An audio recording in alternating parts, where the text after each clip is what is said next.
एक समय की बात है, कहीं किरातों के नगर में एक ब्राह्मण रहता था जो ज्ञान में अत्यंत दुर्बल, दरिद्र, रस बेचने वाला तथा वैदिक धर्म से विमुख था।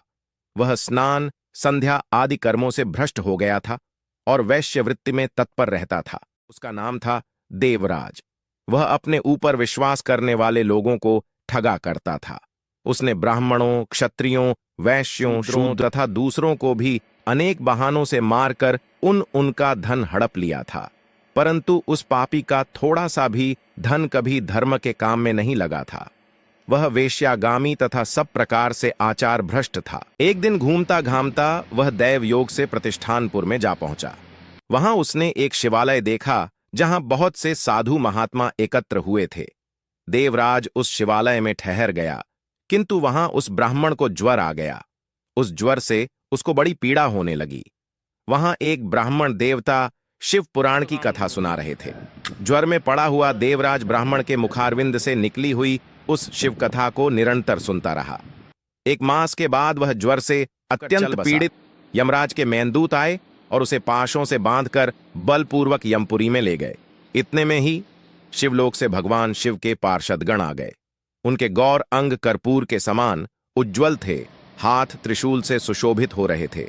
उनके संपूर्ण अंग भस्म से उद्भासित थे और रुद्राक्ष की मालाएं उनके शरीर की शोभा बढ़ा रही थीं। वे सब के सब क्रोधपूर्वक यमपुरी में गए और यमराज के दूतों को मार पीट कर बारंबार धमकाकर उन्होंने देवराज को उनके चंगुल से छुड़ा लिया और अत्यंत अद्भुत विमान पर बिठाकर जब वे शिवदूत कैलाश जाने को उद्यत हुए, उस समय यमपुरी में बड़ा भारी कोलाहल मच गया। उस कोलाहल को सुनकर धर्मराज अपने भवन से बाहर आए। साक्षात दूसरे रुद्रों के समान प्रतीत होने वाले उन चारों दूतों को देखकर धर्मज्ञ धर्मराज ने उनका विधिपूर्वक पूजन किया और ज्ञान दृष्टि से देखकर सारा वृत्तांत जान लिया। उन्होंने भय के कारण भगवान शिव के उन महात्मा दूतों से कोई बात नहीं पूछी, उलटे उन सबकी पूजा एवं प्रार्थना की। तत्पश्चात वे शिवदूत कैलाश को चले गए और वहां पहुंचकर उन्होंने उस ब्राह्मण को दयासागर सांब शिव के हाथों में दे दिया। शिव पुराण सुनने या पढ़ने मात्र कल्याण हो जाता है। ऐसी ही और वीडियो के लिए चैनल को सब्सक्राइब कर दें। वीडियो अच्छी लगी हो तो लाइक करें और कमेंट में हर हर महादेव लिख दें।